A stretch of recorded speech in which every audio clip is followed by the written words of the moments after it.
আল্লাহ বললেন খবরদার নিরাশ হবি না, লা তাইয়াসু মির রাহিল্লাহ। যত অন্যায় হোক, যত পাপ হোক, যত গুনাহ হোক, জায়নামাজটা বিছিয়ে দেন, ওযু করে সিজদায় পড়ে চোখের পানি ছেড়ে দেন, ক্ষমা চান। ক্ষমার মতো ক্ষমা চাইলে জীবনের সব গুনাহ মাফ করে দিতে পারে কে? বিশ্বনবী বলেন আল্লাহর দয়ার কোনো সীমা নাই। প্রতিদিন আমি বিশ্বনবী আল্লাহি লা আস্তাগফিরুল্লাহ ওয়া আতুবু ইলাইহি ফিল ইয়াউমি আকসার মিন 70 মাররা। প্রতিদিন আল্লাহর দরবারে আমি বিশ্বনবী 70 বারের বেশি তওবা করি, ইস্তিগফার পড়ি। কয়বার? আকসার মিন 70 মাররা, more than 70 times in a day। একদিনে 70 বারের বেশি। এই নবীর কোনো গুনাহ নাই? গুনাহ আছে? কথা বলেন। বিশ্বনবীর কোনো গুনাহ আছে? ওনার কোনো পাপ নাই, পঙ্কিলতা নাই, নিষ্পাপ একজন মহামানব, একজন অসাধারণ ব্যক্তিত্ব। তিনিও প্রতিদিন 70 বারের বেশি তওবা করতেন। তাহলে আমরা যারা গুনার সাগরে হাবুডুবু খাই, আমাদের করা দরকার কয়বার? হ্যাঁ, আহা।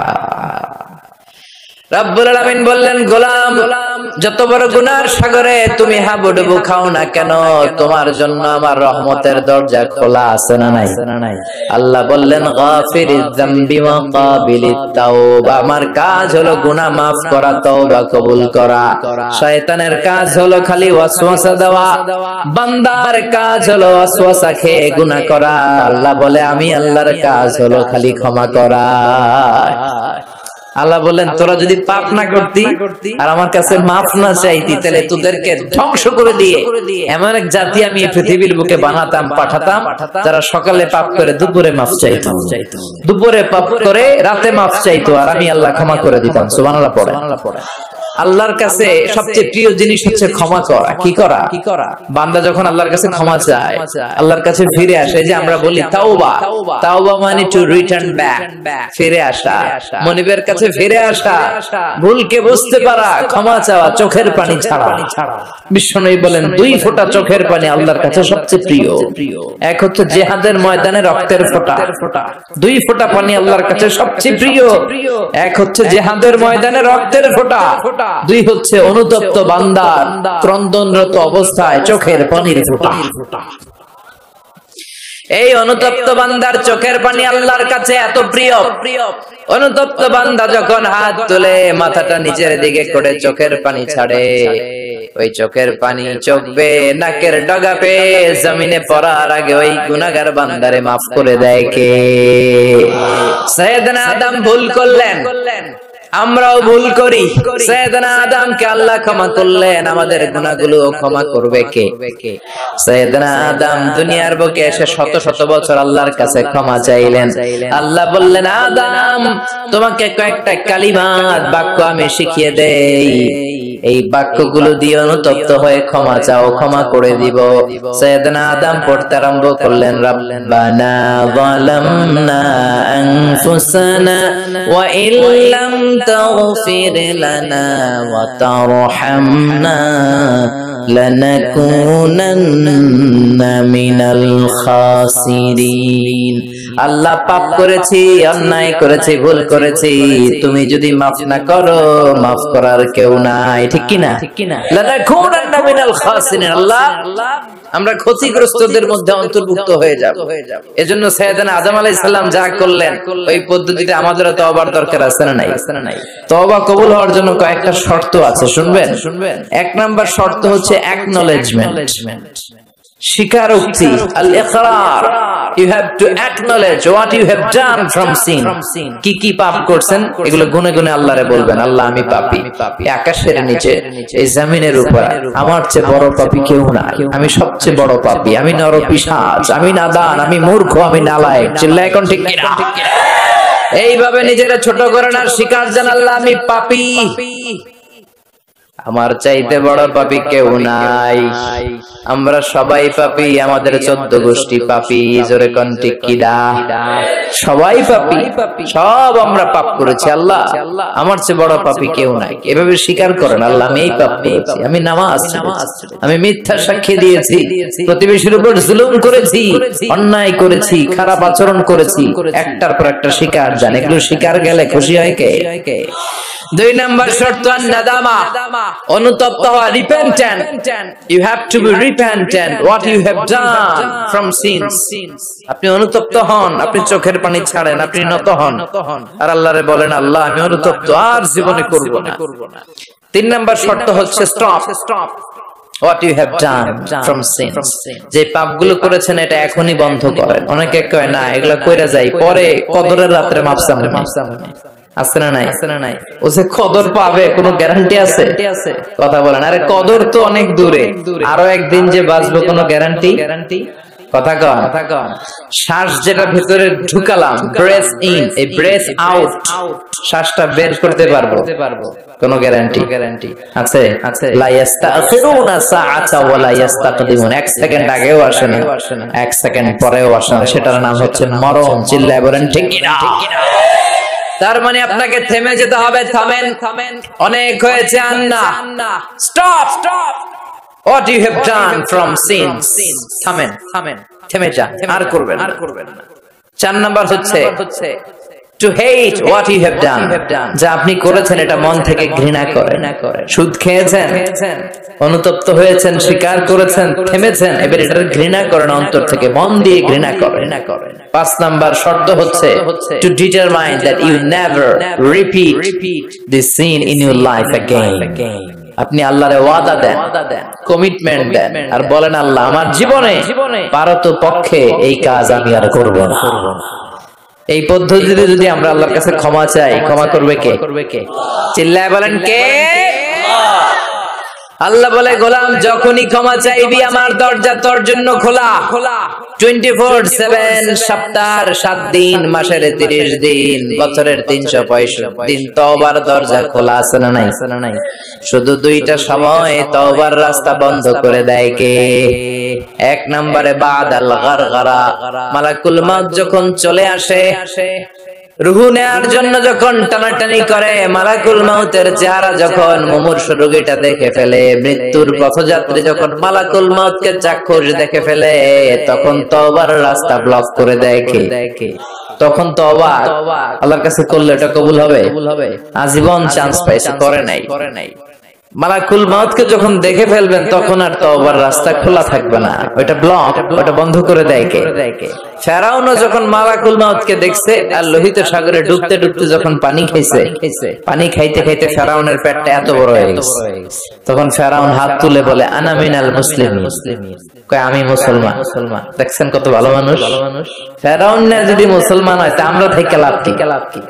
কথা বলে তখন বলে আমি মুসলমান, তখন আর বাঁচার উপায় নাই। আল্লাহ বলে না, এখন করলে তো হবে না, তোমার সময় শেষ।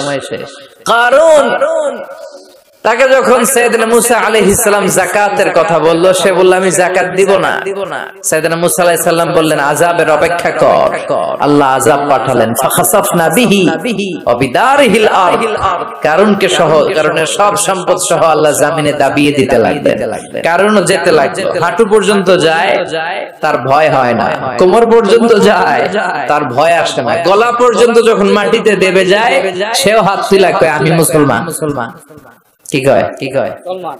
একই সিস্টেম, ফেরাউনের সিস্টেম, আমি মুসলমান। মুসা আমার যত সম্পদ তোরে আর তোর আল্লাহরে দিয়ে দিলাম, আমারে বাঁচা। এতক্ষণ যাকাতই দেন, এখন সব দিয়ে ফেলায়, কত বড় ডাকাত। তার মানে একেবারে ফাইনাল স্টেজে যখন আপনি পৌঁছে যাবেন, তখন যদি আল্লাহর কাছে ক্ষমা চান কোনো লাভ হবে? কথা কন। এই মালাকুল মউত আসার আগ পর্যন্ত যদি তওবা করতে পারেন, ওই তওবা কবুল করে নেবে কে? 2 নাম্বার যে সময়টাতে তওবা কবুল হয় না, ইনদামা তাতলু'ু শামসু মিন মাগরিবিহা, প্রতিদিন সকালবেলা পূর্ব দিক থেকে সূর্য ওঠে, পশ্চিম দিকে ডোবে। কিয়ামতের আগ দিয়ে সূর্য পূর্ব দিক থেকে না উঠে পশ্চিম দিক থেকে ওঠা শুরু করে দিবে।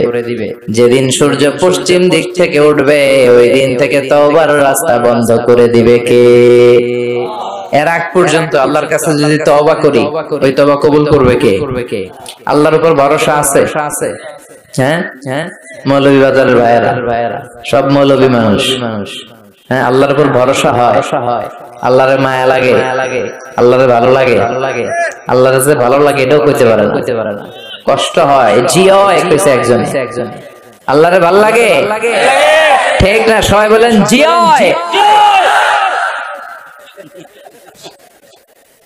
আল্লাহরে ভালো লাগে, জিও। তাহলে আল্লাহর একটা ডাক দেন, বলেন আল্লাহ। প্রাণ থেকে ডাক দেন, বলেন আল্লাহ।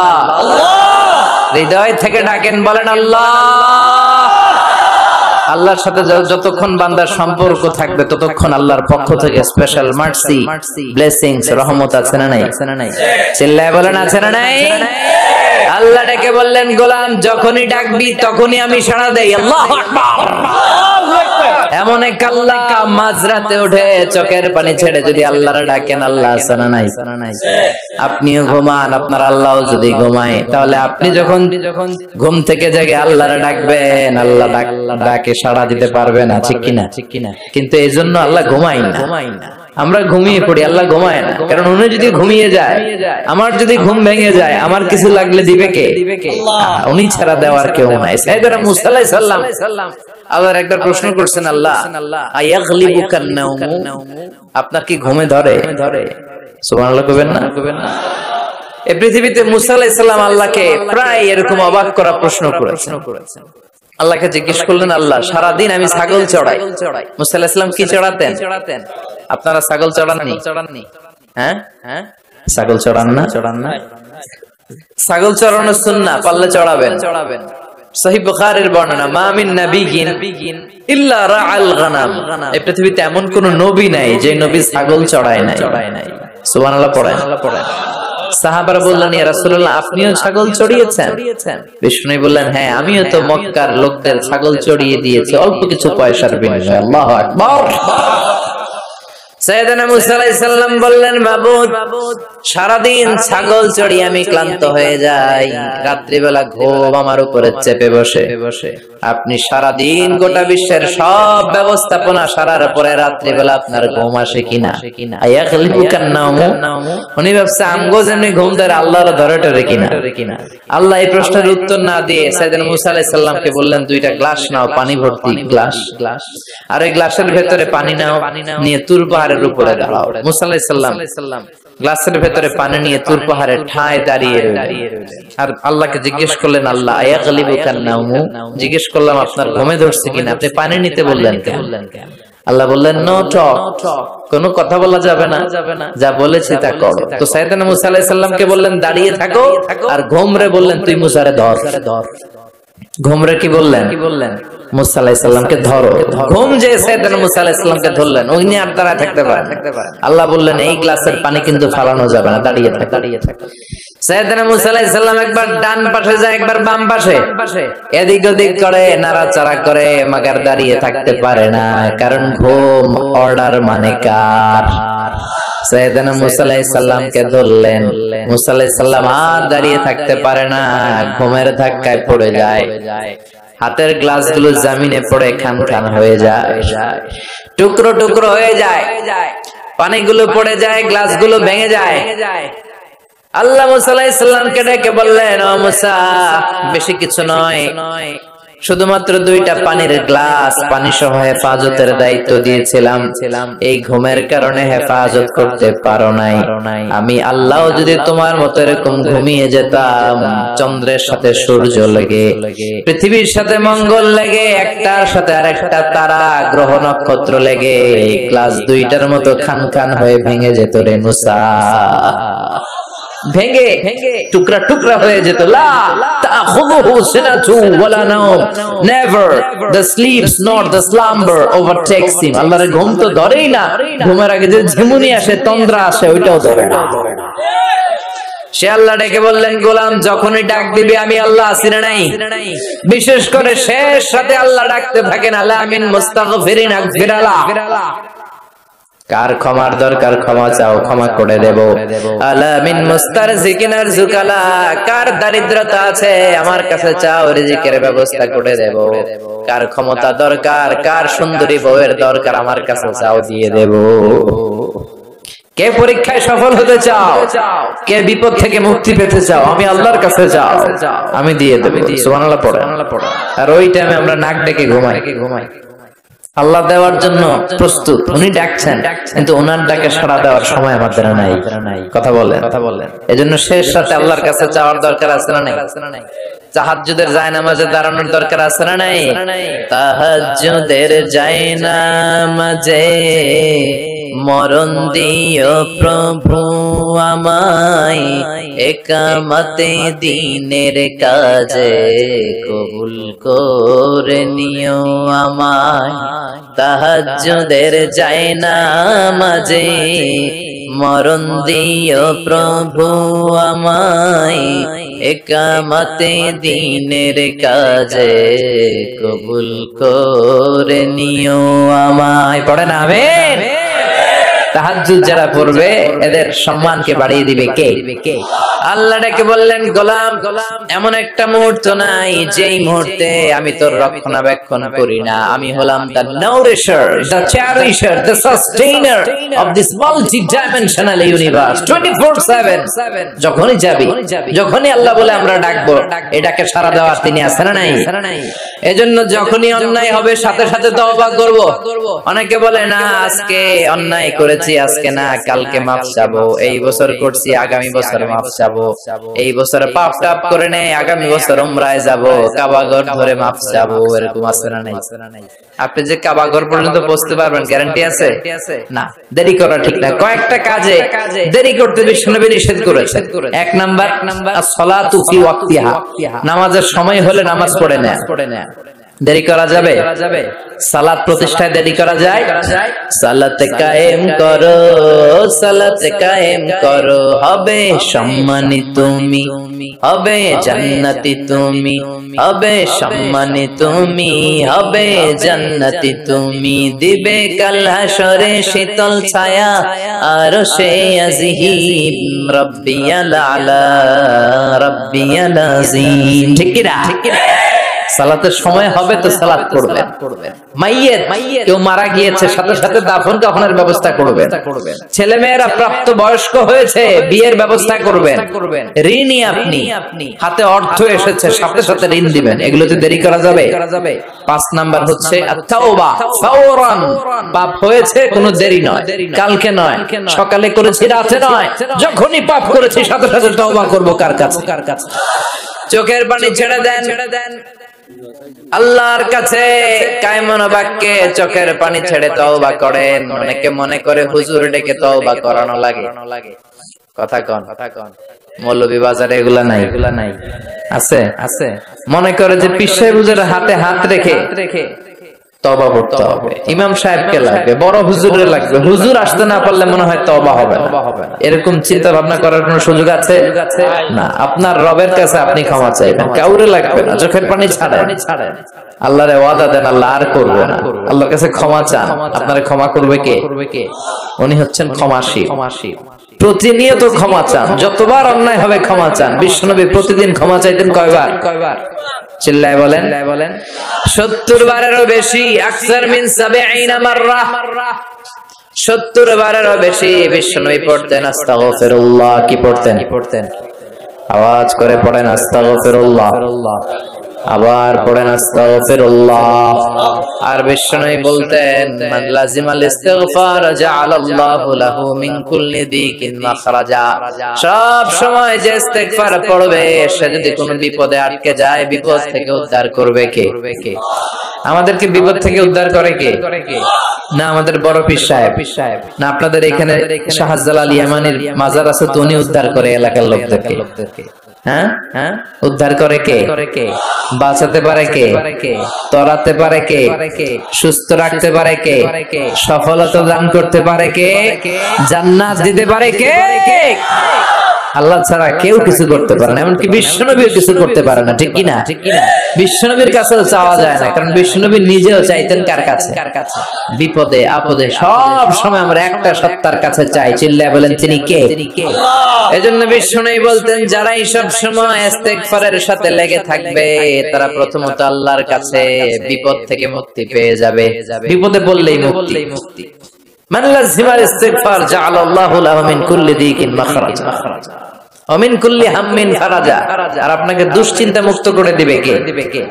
এগুলো হচ্ছে ফাদাইলুল ইস্তিগফার, ইস্তিগফারের ফজিলত। বিপদে পড়বেন আপনার বিপদ মুক্ত করে দিবে, টেনশন মুক্ত করে দিবে। আমাদের সমাজে টেনশন আছে না নাই? মৌলভী বাজারে মাশাআল্লাহ এগুলো নাই।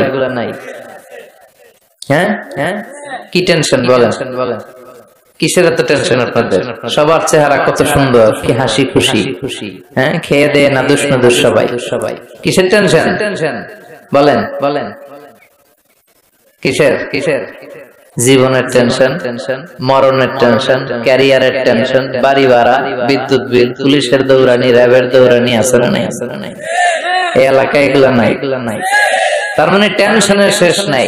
রাস্তায় বেরিয়েছে যে কোনো মুহূর্তে সড়ক দুর্ঘটনা আছে না নাই? যে কোনো মুহূর্তে চলে যেতে পারে। কে আগে যাবে কে পরে যাবে কোনো সিরিয়াল নাই। মুরব্বীরা বেঁচে থাকে, মাঝে মাঝে যুবকরা মরে যায়। হাসপাতালে রোগীগুলো বেঁচে থাকে, ডাক্তার মরে যায়। কথা কন নাকি মৌলভী বাজারে ডাক্তার মরে না? হ্যাঁ হ্যাঁ, এই এলাকার ডাক্তাররা মরে না? মরে। কে যে কখন চলে যাবে কোনো হদিস নাই। এই যে এত জীবনের টেনশনে অনেকে হার্ট অ্যাটাক করে। এই টেনশন মুক্ত করে দিবে কে? যদি সব সময় ইস্তিগফার করেন বিপদ মুক্ত করবে আল্লাহ, টেনশন মুক্ত করবে। ওয়ায়ারযুকহু মিন হাইসু লা ইয়াহতাসিব, এমন জায়গা থেকে আল্লাহ রিজিকের ব্যবস্থা করে দিবেন যেটা আপনি কল্পনাও করতে পারেন নাই। সুবহানাল্লাহ পড়বেন না? আবার বিষ্ণু বললেন সব সময় যারা ইস্তেগফার পড়বে আল্লাহর কোনো আযাব তাদের উপর আসবে না।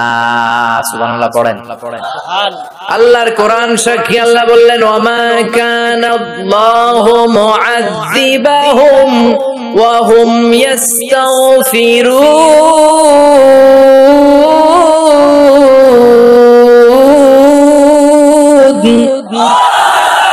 যতক্ষণ আমার বান্দাগুলো, আমার গোলামগুলো আমার কাছে ক্ষমা চাইতে থাকবে, আমার বান্দার উপরে আমার কোনো আযাব পতিত হবে না। সুবহানাল্লাহ পড়েন।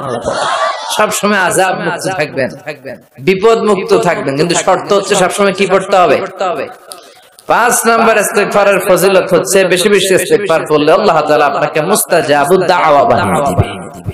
কি বানায় দিবে? মুস্তাজাবুদ দাওয়া, মানে এমন ব্যক্তি আপনি হয়ে যাবেন, আপনি হাত তুলতে দেরি ওই দোয়া কবুল হতে দেরি হবে। সুবহানাল্লাহ পড়বেন না? মুস্তাজাবুদ দাওয়া হতে মন যায়? কার মনে চায়? সবার মনে চায়।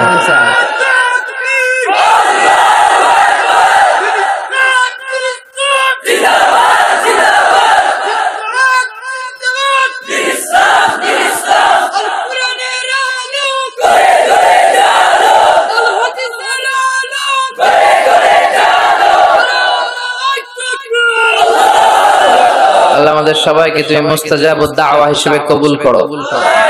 আপনারা ইমাম আহমদ ইবনে হাম্বলের নাম শুনেছেন? অনেক বড় মুহাদ্দিস ছিলেন, হাম্বলি মাযহাবের অনেক বড় ইমাম। উনি একক হাদিসের গ্রন্থ হিসেবে পৃথিবীর সবচাইতে বড় হাদিসের কম্পাইলেশনটা নিজে করেছেন, মুসনাদ আহমদ ইবনে হাম্বল। 40,000-এর মতো হাদিস আছে ওই কিতাবে। তিনি তার শেষ জীবনটা সফর করে দেশ থেকে দেশান্তরে ছুটে বেরিয়েছেন। তিনি হাদিস সংগ্রহের কাজে এক সফরে বেরিয়েছেন, লম্বা সফরে, ওনার জীবনী থেকে নেয়া। ওই লম্বা সফরে প্রচন্ড শীতের রাতে উনি এক মসজিদে আটকে, এত কুয়াশা, এত ঠান্ডা, এত স্নো পড়ছে। উনি ভাবলেন এক কাজ করি, এই মসজিদটাতে রাতে আমি ঘুমিয়ে পড়ি, ফজর বাদ আমি সফরে বেরোবো, আবার নতুন করে নতুন উদ্যমে হাদিস সংগ্রহের কাজে আমি বেরিয়ে পড়ি। কিন্তু মসজিদে শুয়ে উনি পড়লেন বিপাকে। মসজিদের দারোয়ান ওনারে মসজিদে থাকতে দেয় না। উনি বললেন, বাবা আমি ফজরের সালাতে এই মসজিদে পড়বো নিয়ত করেছি, আমি ফজরের মুসল্লি, রাতটা তুমি কাটাতে দাও, আমি সকাল হতে না হতেই চলে যা। কিন্তু দারোয়ান তো থাকতে দেয় না, ছোটবান্দা। সে বললো, বেরোন, মসজিদে থাকা যাবে না, বের হয়ে যা। কারণ দারোয়ান চিনতে পারেনি যে উনি জগৎ বিখ্যাত মুহাদ্দিস, এত বড় আলেমে দ্বীন। দারোয়ান ওনাকে চিনেনি। উনি বাধ্য হলেন মসজিদ থেকে বেরোতে। মসজিদ থেকে বেরোয় হাঁটতে লাগলেন আর শীতে কাঁপতে লাগলেন। হঠাৎ দেখলেন একটা বাজার, আর ওই বাজারে খাব্বাজ যুবক রুটি বিক্রেতা রুটি বানায়। কি বানায়? ওই খাব্বাজকে যে সালাম দিলেন, আসসালামু আলাইকুম, বাবা আমি তোমার রুটির দোকানের পাশে বসতে চাই, একটু আগুন পোহাতে চাই, যদি তুমি অনুমতি দাও। খাব্বাজ বলে, আহলান ওয়া সাহলান ওয়া মারহাবান বিক, আসেন বসে যা, বিশ্রাম নেই, আগুন পোহান। আপনি আগুন পোহালে আমার ক্ষতি কি? সুবহানাল্লাহ কইবেন না? কি ভদ্র যুবক। সাইয়েদনা ইমাম আহমদ ইবনে হাম্বল আল্লাহর শুকরিয়া করলেন, বসলেন, আগুন পোহাতে লাগলেন আর হাদিসের বই পড়তে লাগলেন। আর দেখলেন এ খাব্বাজ রুটি দোকানদারের মালিক, যুবক রুটি বিক্রেতা, রুটি বানায় আর কিছুক্ষণ পর পর পড়ে আস্তাগফিরুল্লাহ, কিছুক্ষণ পর পর সে শুধু পড়ে আস্তাগফিরুল্লাহ। রুটি বানায় পড়ে আস্তাগফিরুল্লাহ, খামির বানায় পড়ে আস্তাগফিরুল্লাহ, চুলার মধ্যে রুটি ঢুকিয়ে দেয় আর পড়ে আস্তাগফিরুল্লাহ, শুধু আস্তাগফিরুল্লাহ। কেউ রুটি কিনতে আসলে তাকে রুটি দেয় আর পড়ে টাকা নিয়ে ক্যাশ বক্সে রাখে আর কি পড়ে, শুধু এটাই। ইমাম আহমদ ইবনে হাম্বল কৌতূহলবশত জিজ্ঞেস করলেন, ইয়া শাব মালাক দাইমান তাকরাউনা আস্তাগফিরুল্লাহ, হে যুবক ঘটনা কি? আসার পর থেকে খালি দেখতেছি আস্তাগফিরুল্লাহ আস্তাগফিরুল্লাহ আস্তাগফিরুল্লাহ, কেন? যুবক বলে, ইস্তিগফার বেশি বেশি পড়ার কারণে আমি জীবনে অনেক কিছু পেয়েছি। কি পেয়েছো? জাআলানিল্লাহু তাআলা মুস্তাজাবাদ দাওয়া, এই দোয়ার বরকতে আমার আল্লাহ আমারে মুস্তাজাবুদ দাওয়া বানিয়ে দিয়েছে। আমি যা চাই তাই পাই, যা দোয়া করি তাই কবুল। সুবহানাল্লাহ কইবেন না? ইমাম আহমদ ইবনে হাম্বল তো অবাক, বলে কি এই ছেলে, আমি এত বড় মুহাদ্দিস, আমিও তো মুস্তাজাবুদ দাওয়া নই, আমিও তো না, কি করে সে মুস্তাজাবুদ দাওয়া হলো? আরো কৌতূহল নিয়ে জিজ্ঞেস করলেন, আনতা মুস্তাজাবুদ দাওয়া, তুমি মুস্তাজাবুদ দাওয়া, ওয়া কাইফা যালিক, কিভাবে এটা সম্ভব, কেমন করে হলে? সব দোয়া তোমার কবুল হয়েছে? সে বলল, হ্যাঁ, আমি জীবনে যা চেয়েছি আমার সব দোয়া আল্লাহ কবুল করে নিয়েছে, তবে একটা দোয়া ছাড়া। কয়টা? কথা বলেন। এবার ওনার কৌতূহল আরো বেড়ে গেল। সব দোয়া কবুল হয়েছে, আবার একটা কবুল হয় না, এটা কেমন কথা? উনি কৌতূহল নিয়ে জিজ্ঞেস করলেন, ইয়া শাব আইয়ু দুআইন যালিক, ওটা কোন দোয়া যে দোয়া এখনো তোমার কবুল হয় না? এবার যুবক বলতে আরম্ভ করলো, আমি জীবনে যত দোয়া করেছি প্রতিটা দোয়াই আল্লাহ কবুল করে নিয়েছে, একটা দোয়া ছাড়া, সেটা আল্লাহ কবুল করে নাই। সেটা হচ্ছে আমি জীবনে আল্লাহর কাছে চেয়েছি, আল্লাহ শুনেছি এই জামানার সবচেয়ে বড় মুহাদ্দিস, ওনার নাম নাকি ইমাম আহমদ ইবনে হাম্বল, আমি যেন ওনাকে আমার দুটি নজর দিয়ে দেখে মরতে পারি, আল্লাহ তুমি কবুল করো। এই দোয়াটা আমি প্রতিদিন করি, কিন্তু আল্লাহ কবুল করে না, আমার এই দোয়াটা কবুল হয় নাই, বাকি সব দোয়া কবুল হয়েছে। ইমাম আহমদ ইবনে হাম্বল আর ধৈর্য ধারণ করতে পারলেন না, চোখের পানি ছেড়ে দিলেন। আর যুবককে বললেন, ইয়া শাব তোমার এই দোয়াটাও কবুল হয়েছে, তোমার এই দোয়াটাও আল্লাহর কাছে কবুল হয়েছে। আনা আহমদ ইবনে হাম্বল, আমি সেই আহমদ ইবনে হাম্বল মুহাদ্দিসুদ দাহর, আমার সাথে দেখা করার জন্য আল্লাহ আমার দরবারে তোমারে পাঠায় নাই, আমারে তোমার দরবারে নিয়ে এসেছে। আমি আহমদ ইবনে হাম্বল মুহাদ্দিসুদ দাহর, এই যুগের সবচেয়ে বড় মুহাদ্দিস, আমি সেই ব্যক্তি। এবার যুবক আর ধৈর্য ধারণ করতে পারে না, চিৎকার দিয়ে আল্লাহর শুকর আদায় করে সাইয়েদনা ইমাম আহমদ ইবনে হাম্বলকে জড়িয়ে ধরে, হাতে হাত রেখে মুসাফা করে, কপালে চুমু খায় আর বলে, ইমাম আপনি ঠিকই বলেছেন, আজকের এই গভীর রজনীতে আমার এই দোয়াটাও আল্লাহ কবুল করে নিল। মুস্তাজাবুদ দাওয়া।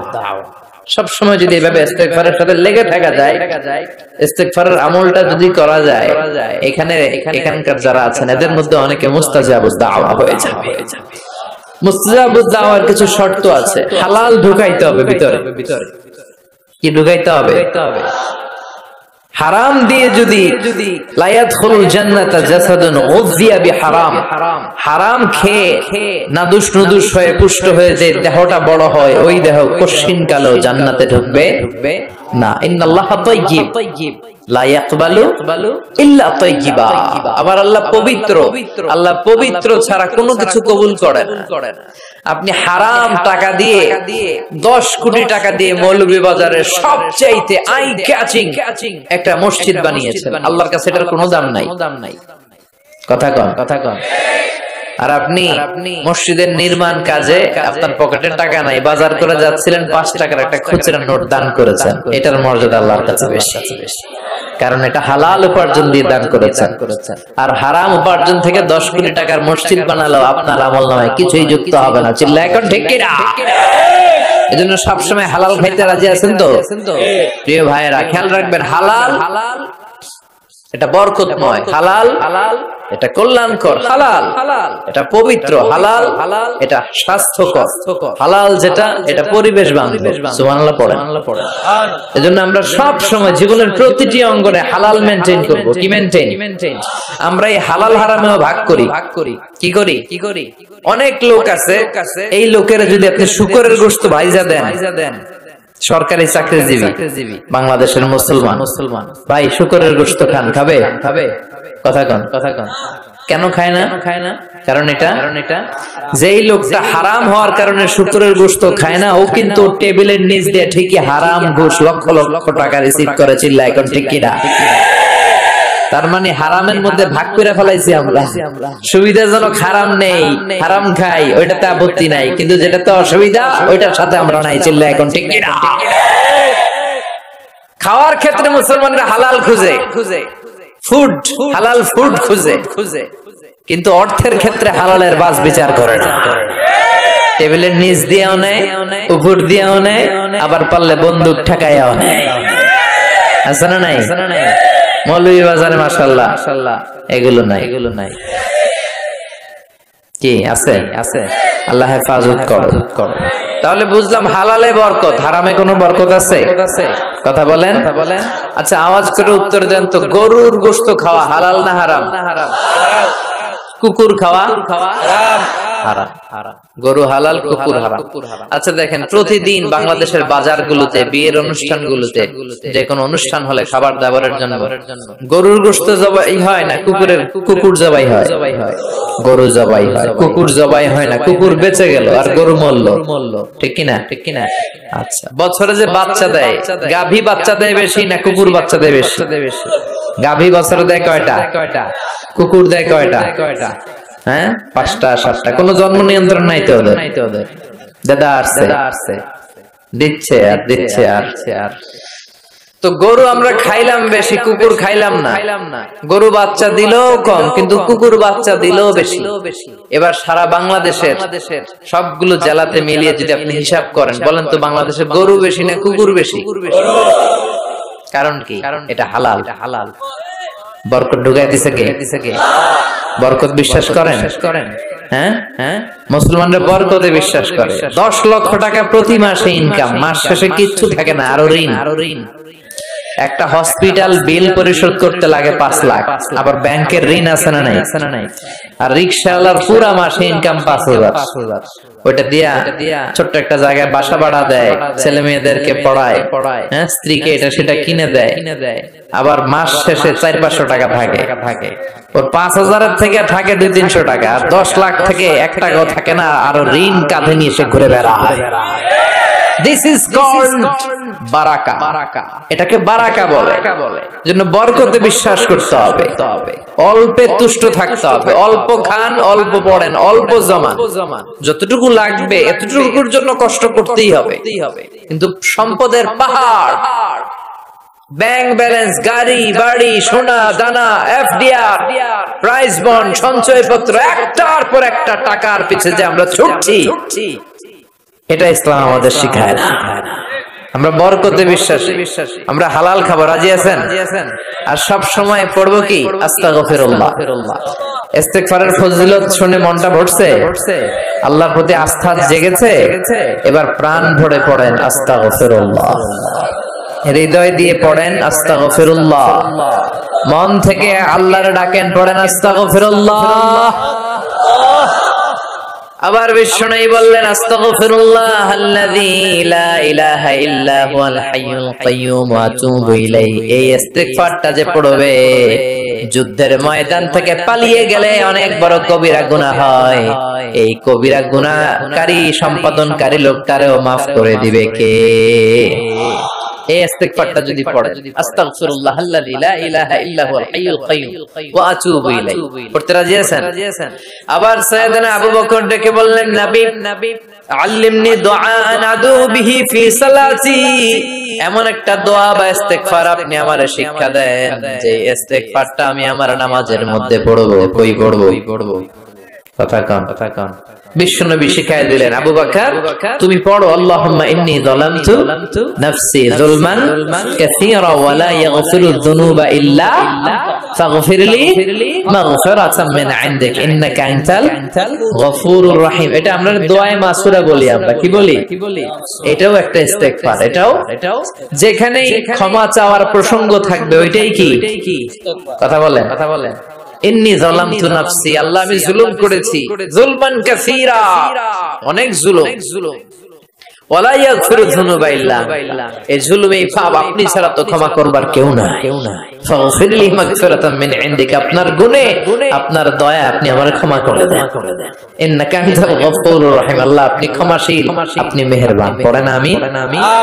এগুলো সবই ইস্তেগফার, সবগুলো সহিহ হাদিস দ্বারা সাব্যস্ত। তবে এই সব ইস্তেগফারের মধ্যে শ্রেষ্ঠ ইস্তেগফারের নাম সাইয়্যিদুল ইস্তেগফার। কি নাম? মানে লিডার অফ দ্য অল ইস্তেগফারস। মুখস্থ আছে অনেকের? কার আছে দেখি? আছে মাশাআল্লাহ, অনেকের আছে।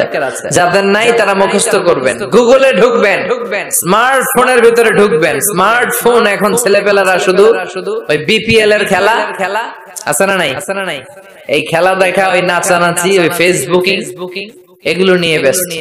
এই ফেসবুকটা এসে সব শেষ করে দিল। লেখাপড়া এখন কিচ্ছু নাই, এখন পরীক্ষার হলো ফেসবুকিং করে। আছে না নাই? না, এগুলোর নিয়ন্ত্রিত ব্যবহার করবেন, তা না হলে আপনার সময় সব শেষ হয়ে যাবে। এই গুগলে ঢুকে আপনি লিখবেন সাইয়্যিদুল ইস্তেগফার। এই সাইয়্যিদুল ইস্তেগফার লিখলেই সাইয়্যিদুল ইস্তেগফার বানান সহ চলে আসবে। মৌলভীবাজার ভাইরা, এটা মুখস্থ করতে হবে। বিষ্ণু বলেছেন কেউ যদি দিনের বেলা এই সাইয়্যিদুল ইস্তেগফার পড়ে, ওই দিনে মৃত্যু হলে সে জান্নাতি। এই সাইয়্যিদুল ইস্তেগফার যদি কেউ রাতে পড়ে, ওই রাতে মৃত্যু হলে সে জান্নাতি। এই সাইয়্যিদুল ইস্তেগফার মুখস্থ না করে থাকা যায়? কথা বলেন।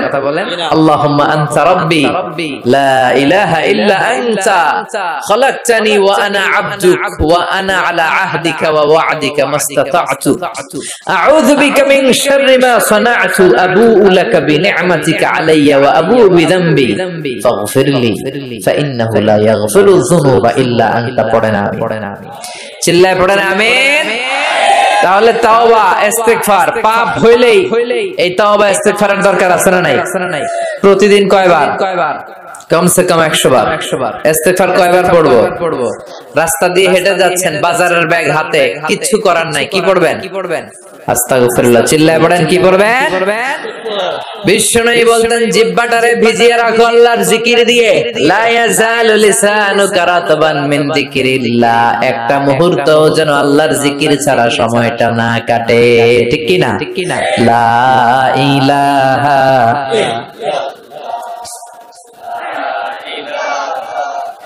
লা ইলাহা ইল্লাল্লাহু মুহাম্মাদুর রাসূলুল্লাহ সাল্লাল্লাহু আলাইহি ওয়াসাল্লাম। এই যে জিকিরটা আওয়াজ করে আমি করালাম সবাই মিলে, বিশ্বনবী কিন্তু এইভাবে জিকির করাতাম। তো হুজুর আপনি করাইলেন কেন? তালিমান, শিখানোর জন্য। লা ইলাহা ইল্লাল্লাহটা অনেকের ভালো শুদ্ধভাবে নাও জানা থাকতে পারে, জন্য তো আলিমান মাঝে মাঝে আমরা করাই, কিন্তু নিয়ম হচ্ছে এই জিকিরগুলো আস্তে আস্তে করা। কিভাবে? আল্লাহ বলেন ওয়াজকুর রাব্বাকা ফি নাফসিকা তাদাররুআ ওয়া খীফা ওয়া দুনাল জারি মিনাল কাওলি বিল গুদুবি ওয়াল আসাল ওয়া লা তাকুম মিনাল গাফিলিন। আল্লাহু আকবার। আল্লাহ বললেন আমার জিকির করো বিনয়ের সাথে, ধীর চিত্তে, আস্তে আস্তে, চিল্লা ফাল্লা করে নয়। কার কথা? লাফালাফি করে নয়। কার কথা? ভদ্রভাবে, মনে মনে, একা একা যখন থাকেন, নামাজের আগে পরে সব সময় জিহ্বাটারে আল্লাহর জিকির দিয়ে ভিজিয়ে রাখে। কিন্তু লাফালাফির জিকির এই দেশে আছে না নাই? আল্লাহর মেহেরবানি মৌলভী বাজার এগুলো কম বোধহয়, তাই না? আলহামদুলিল্লাহ। কিন্তু বাংলাদেশে অনেক জায়গায় কিন্তু লাফায় খালি। আপনাদের কাছে দেখলে কেমন লাগে? আমি এখন জিকিরের কথা কইতেছি, কেউ যদি আইসা আমারে ধরে, হ্যাঁ, এদিক থেকে যদি আমার কাঁধে ওঠে, আমার মাইক যদি ধাক্কা মারে, আমি দেবো দৌড়। কথা কন। হ্যাঁ, তো এইটা কেমন জিকির রে ভাই? আমি জিকির করাচ্ছি, আপনি লাফাচ্ছেন কেন? বিষ্ণু ইসলাম এবং ওনার সাহাবারা যখন জিকির করতেন, তাসবিহ পড়তেন, কোন জিকির করার সময় এরকম বিষ্ণুনবী জিকির করতেছেন, সাহাবারা লাফাইতে খেজুর গাছের উপরে পাওয়া যায়, হাদিসে পাওয়া যায়। অথবা বিষ্ণুনবী তাসবিহ পড়তেছেন, জিকির করতেছেন, সাহাবারা লাফাইতে বিষ্ণুনবীর কান্দে আছে। তাহলে এগুলো করা যাবে। আবার অনেক জায়গায় এমন জিকির করে, হুই হাই হেই হো, আছে না নাই? হ্যাঁ, ওই যে কয় বসেন না, এগুলো ভুল, এগুলো আমরা করব না, এগুলো আমরা করব না। এই যেটা উচ্চারণ করলো, এই কথাটা বলতেই পারি না কোথাও। বললেই আমি মাহফিলে ওই দুই একজন উঠলে আমি উঠতে দেই না, তো আমি বলি এই উঠলেন কেন, বসেন। তখন সবাই শুরু করে বসেন।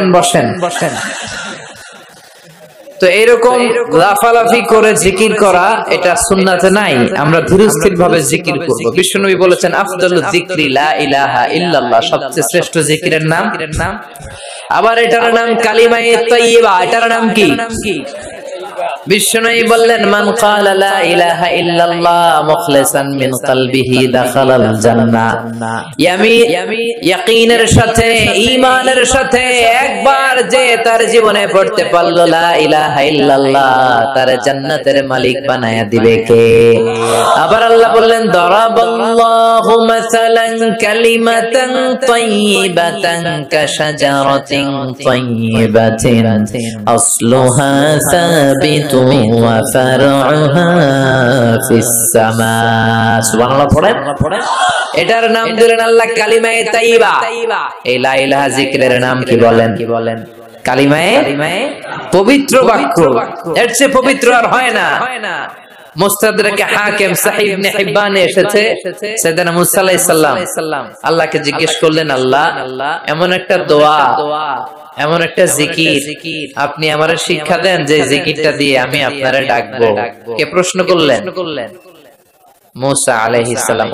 উত্তর করেন, কে প্রশ্ন করেছে? মুসা আলাইহিস সালাম। কাকে প্রশ্ন করেছে? আল্লাহ। কি প্রশ্ন করেছে? যে আল্লাহ এমন জিকির শিক্ষা দেন যেটা আমি ছাড়া কেউ জানবে না, আমি আপনারে ডাকবো এটা দিয়ে। আল্লাহ বললেন মুসা তুমি পড়ো লা ইলাহা। মুসা আলাইহিস সালাম বললেন আল্লাহ এটা কি কইলে? আমি বললাম এমন একটা যেটা দিয়ে আমি ডাকবো, আর কেউ জানে না। এটা তো সবাই জানে, এটা জাতীয় জিকির, এটা আন্তর্জাতিক জিকির, সবার মুখস্থ। আল্লাহ বললেন এটাই শ্রেষ্ঠ জিকির, এর চেয়ে শ্রেষ্ঠ জিকির আর হয় না। আল্লাহ ডেকে বললেন মুসা লাউ তাদউ লা ইলাহা ইল্লাল্লাহ ফি কাফা ওয়াস সামাওয়াতু ওয়াল আরদু ফি কাফা, সাত আকাশ সাত জমিন যদি এক পাল্লায় রাখো, লা ইলাহাকে যদি আরেক পাল্লায় রাখো, লা রাজাহাত কাফাতু লা ইলাহা ইল্লাল্লাহ, মুহূর্তের মধ্যে লা ইলাহার পাল্লাটা ভারী হয়ে যাবে। সাত আকাশ সাত জমিন এক পাল্লায়, লা ইলাহা আরেক পাল্লায়, ভারী হবে কোনটা? সবসময় লা ইলাহা জিকির করতে রাজি আছেন? আবার বিষ্ণুই বলছেন আহাব্বুল কালামি ইলাল্লাহি আরবা, আল্লাহর কাছে সবচেয়ে প্রিয় কথা চারটি। মৌলভীবাজারের ভাইয়েরা চিল্লায় কোন আল্লাহর কাছে সবচেয়ে প্রিয় কথা কয়টি? জোরে বলেন কয়টি?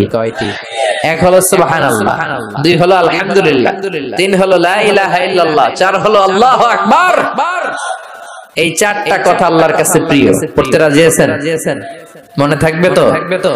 আবার সাইয়েদনা আব্দুল্লাহ ইবনে আমর ইবনে আল-আস বলেন, রাআইতু রাসূলুল্লাহ সাল্লাল্লাহু আলাইহি ওয়াসাল্লাম ইয়াকিদু তাসবিহা ফি ইয়ামিনিহি, আমি বিশ্বনবীকে ডান হাতের আঙ্গুলের গিড়ার ভেতরে তাসবিহ পড়তে দেখেছি।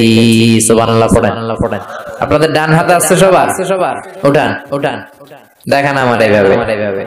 এই তো সবার হাত দেখা গেছে। এবার আঙ্গুলগুলো এরকম করেন আমার মতে, এই যে এরকম, এই আঙ্গুলটা এখানে নিয়ে সালাত শেষে সুবহানাল্লাহ 33 বার এভাবে শুরু করবেন, সুবহানাল্লাহ সুবহানাল্লাহ সুবহানাল্লাহ সুবহানাল্লাহ সুবহানাল্লাহ। কারণ সাইয়েদনা আব্দুল্লাহ ইবনে আমর ইবনে আল-আস বিশ্বনবীকে আঙ্গুলের গিরার মধ্যে এভাবে সুবহানাল্লাহ পড়তে দেখেছে। এই আঙ্গুলের গিরা কিয়ামতের দিন আপনার পক্ষে আল্লাহর কাছে সাক্ষী দিবে। হাত নামান। তাসবিহ পড়েন না অনেকে? ওটা জায়েজ প্রয়োজনে, কিন্তু এটা বেশি সুন্নাহ, সুন্নাহর কাছাকাছি। নিজের আঙ্গুলের গিড়ায় করা, বিশ্বনবী এইভাবে করতে রাজি আছেন সবাই?